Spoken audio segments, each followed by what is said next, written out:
कर बुलंद इतना कि हर तकदीर से पहले खुदा बंदे से पूछे बता तेरी रजा क्या है। ओम साई राम मित्रों, आज का ब्लॉग आप सभी हमारे साईं परिवार के लिए विशेष लाभकारी और कल्याणकारी है, क्योंकि आज के ब्लॉग में हम अपने साईं परिवार के लिए बहुत ही विशेष, अद्भुत और चमत्कारी उपाय लेकर के आए हैं, जो साईं बाबा की प्रतिदिन की पूजा का उपाय है। इस उपाय को जो भी हमारे बंधु बांधव करते हैं, उनके घर में यश, कीर्त, पद, प्रतिष्ठा, समस्त पद सोपानों को प्राप्त करता हुआ परिवार तरक्की को प्राप्त करता है। बहुत सारे ऐसे साईं परिवार हैं जो पूछते हैं कि गुरुदेव, हम डेली की पूजा, प्रतिदिन की पूजा बाबा की कैसे करें कि हमारे घर की नकारात्मक ऊर्जाएं समाप्त हों। और एक चीज और बता दें, इस पूजा को करने मात्र से आपके घर की जो वास्तु दोष है वह भी समाप्त होता है। घर में कोई भी विपत्ति कभी पांव नहीं रख सकती। और इस पूजा को करने से आप बाबा से एक मांगोगे तो लाखों मिलेगा, और आपको बाबा का संकेत भी प्राप्त होगा, क्योंकि बाबा ने खुद अपने 11 वचन में बोला है, मुझे सदा जीवित ही जानो, अनुभव करो, सत्य पहचानो। बाबा की अनुभूतियां आपको होंगी। बाबा ने खुद कहा है, चाहे मेरा शरीर समाधि में ही रहे, लेकिन आप मुझे पुकारोगे तो मैं वहां तत्परता से आपके साथ उपस्थित रहूंगा सदा सर्वदा। तो यह पूजा आपके ऊपर साईं की कृपा प्राप्त करने का सबसे अच्छा और सरल माध्यम है। और एक चीज और बता दें, जीवन के समस्त कष्टों को दूर करने का, दुख, दरिद्रता, निर्धनता को समूल नष्ट करने का इस पूजा से अच्छा उपाय कुछ नहीं है। घर में किसी भी प्रकार की नकारात्मक ऊर्जा हो, घर परिवार में कोई भी विपत्तियां हो, तो पूजा प्रतिदिन की इसी प्रकार से आप अनुष्ठान से करिए। मैं कह रहा हूं, जिस दिन आप यह संकल्प कर लें कि मैं बाबा की ऐसे ही पूजा करूंगा, और सभी परिवारों में देखिएगा किस प्रकार से उन्नति आती है और उन्नति के शिखर पर जाते हैं। घर की कलह का जो वातावरण वह समाप्त होता है, परिवार सदैव मृदुभाषी बन जाता है बाबा की कृपा से, और परिवार में विचारों में एकता होती है। रामायण में लिखा है, जहां सुमति तहां संपत्ति नाना, जहां कुमति तहां विपत्ति निधाना। तो जहां पर सुमति होता है वहां नाना प्रकार की संपत्तियां आती है, जहां कुमति होता है, विचारों में एकता नहीं होता है, वहां नाना प्रकार के कष्ट आते हैं। तो आइए सबसे पहले हम जानते हैं कि बाबा की पूजा हम लोग कैसे करें। देखिए, बाबा की जो प्रतिदिन की पूजा है, करने का जो विधान है, कैसे करना है। सबसे पहले जब आप सुबह सुबह उठते हैं तो सबसे पहले आप प्रतिदिन के जो क्रियाकलाप हैं उससे निवृत्त हो जाएं, नहा धो लें, स्वच्छ वस्त्र धारण करें, और बाबा को, चूंकि जो वस्त्र आपने पहना है उन वस्त्रों को हटा दें। बहुत सारे साईं परिवार हैं जिनके पास मूर्ति है, जो माताएं बहनें अगर करती हैं या हमारे बंधु बांधव करते हैं तो मूर्ति को रख लें। जिनके पास मूर्ति नहीं है तो उनको तो शायद ना कर पाएं, लेकिन जिनके घरों में मूर्तियां हैं बाबा की, वो इस पूजा को बहुत अच्छे से कर सकते हैं।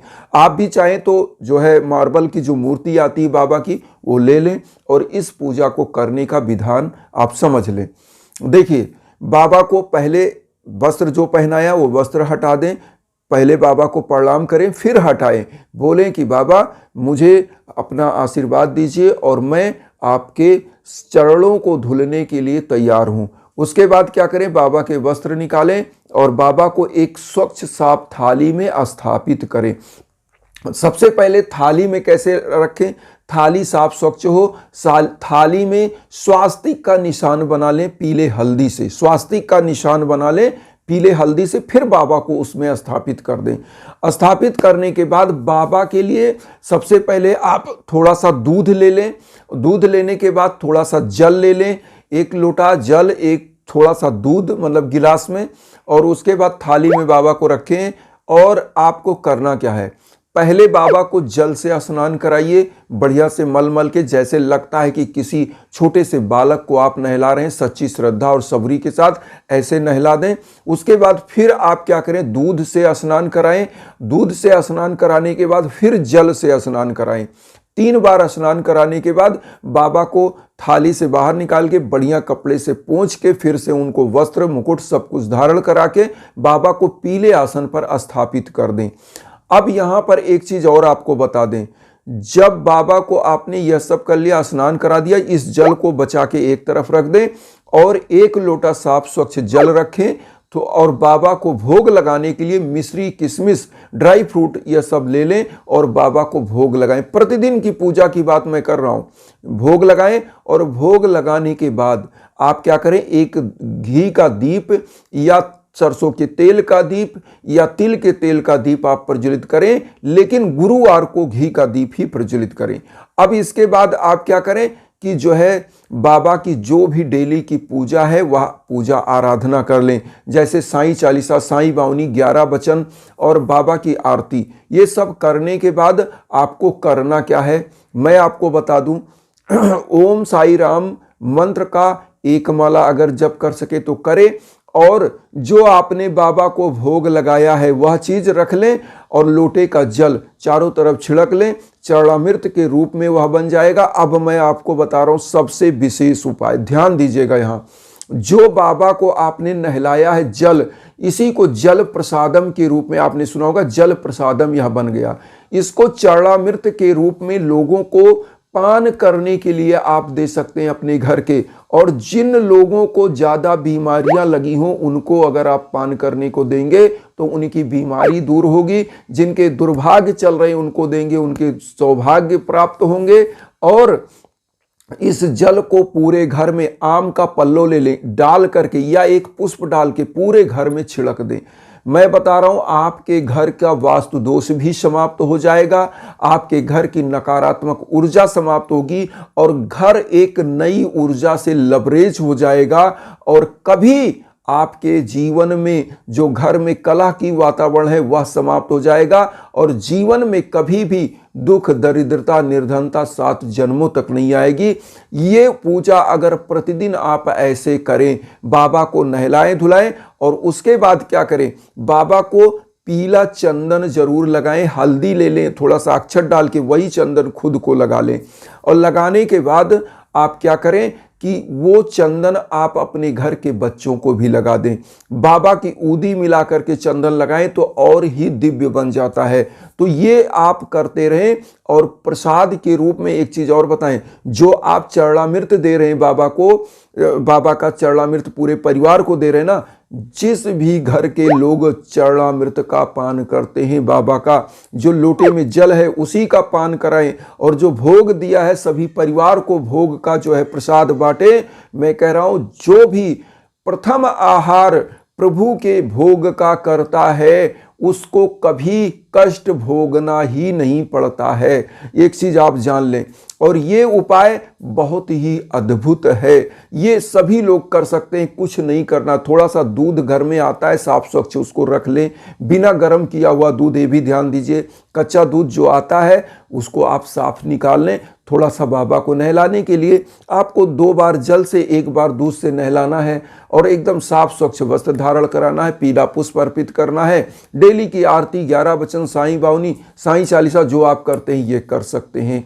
बाबा के सम्मुख एक घी का दीप, सरसों के तेल का, तिल का दीप और धूप बत्ती जो आप जला सके यह जला सकते हैं। ये पूजा आपके घर में दिव्य ऊर्जा का प्रवाह करती है। और जहां पर सच्ची श्रद्धा से बाबा की पूजा होती है वहां बाबा हमेशा विराजमान होते हैं, कभी जीवन में कष्ट नहीं आता। यहां पर एक चीज और हम बताएंगे। आज मुझे एक बहुत ही अच्छा न्यूज मिला, वास्तव में आज हृदय खुश हो गया। एक माँ थी जिनको मतलब 12 साल हो गए थे शादी के और उनकी कोई भी संतान उनको नहीं हो रही थी। बाबा की कृपा से उनको संतान हुई, मेरे द्वारा हवन हुआ था और उनका दवा भी चल रहा था, लेकिन मेरे द्वारा हवन हुआ। 12 साल के बाद शादी के संतान प्राप्त हुआ, उनको ट्विंस हुए हैं, जुड़वा बच्चे हुए हैं। तो आज मैं आपको बता दूं मुझे बहुत ही खुशी मिली। ऐसे ही बाबा सबकी गोद भरते रहें, सबके आंगन किलकारियों से गूंजते रहें। तो आप सभी लोगों से मैं यही कहूँगा, जीवन में कोई भी कष्ट हो, यज्ञ याजन हवन के लिए हमारे इंस्टाग्राम पर आ सकते हैं। आपके नाम और गोत्र पर जब संकल्प होता है, आप विश्व के कोने कोने में कहीं हो, वह ऊर्जा आप तक पहुँचती है।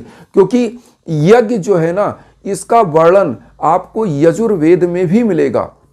जो हमारे 4 वेद है ना, ऋग्वेद, यजुर्वेद, सामवेद, अथर्ववेद, तो इसमें यजुर्वेद में यज्ञ का वर्णन पूरा का पूरा विधान बताया गया है। और जब वैदिक हवन होता है, जिस प्रकार से बाबा अपनी धूनी प्रज्वलित करते थे, तो आपके नाम की जब धूनी, आपके नाम का जब यज्ञ होता है, आपके नाम और गोत्र पर संकल्प होकर के, तो आपके जीवन में जो भी कष्ट बाधाएं होती हैं वह दूर होती ही होती हैं, क्योंकि इसमें मंत्रों का जप होता है और जड़ी बूटियों से हवन होता है। तो निश्चित रूप से कृपा बनती है, आप हमारे इंस्टाग्राम पर आइए, कोई भी कष्ट हो, कोई भी बात, कोई भी समाधान आप चाहते हैं तो उस पर संपर्क कर सकते हैं। और हम हमेशा तत्पर रहते हैं कि आपके जवाब दे सकें, आपसे बात कर सकें। आपके जीवन में अगर थोड़ी सी खुशी मैं माध्यम बन के ला सकूं, परमपिता परमेश्वर से आपकी कृपा बन सके आपके ऊपर, तो मैं धन्य मानता हूं अपने आप को। इसीलिए वसुधैव कुटुंबकम की जो भावना हम लेकर चल रहे हैं, उसमें आप सभी लोग चैनल को सब्सक्राइब करके मुझे भी अपना परिवार बनाइए। उन साई परिवारों तक वीडियो को जरूर शेयर करिए जो किन्हीं कारणों से कष्ट में, दुख में। इसी भावना के साथ ओम साई राम।